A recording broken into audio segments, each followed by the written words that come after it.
So Kacy, you just did a cross-country race in New York State, and you won overall against men and women. Yeah. It's pretty cool that the motocross, the enduro, is sort of similar to shooting in that, like a Jessie Duff or a Lena Michulik, two women who are great shooters, can beat the heck out of the world's best male shooters.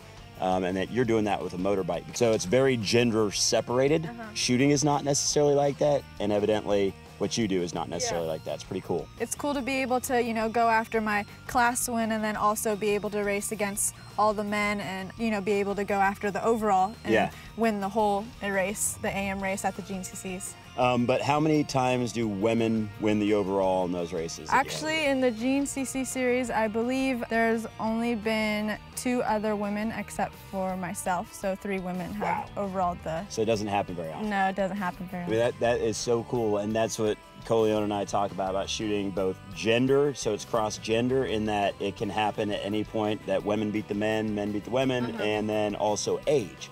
So like Jerry Michulik, 60 years old, one of the best shooters on the planet, one of the fastest shooters on the planet, he's been able to maintain that throughout his career. Yeah. So it's kind of cool. There are some similarities between what you do and shooting in that you can do it for a long time, and also that women can beat the men. Yeah. And it's just something that the men, I mean, I think it teaches men good humility in the shooting world.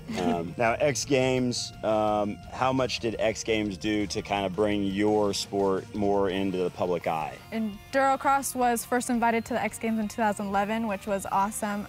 It brought, great exposure to our endurocross racing and to women also. You know, in the sport, we were lucky enough that they not just invited the guys to race endurocross, but they've also invited women to race endurocross. And this year in Austin, Texas, there's only 2 events that were going on that it was women associated. So I think there might have been a skateboard event with women, and then it was an endurocross women's event.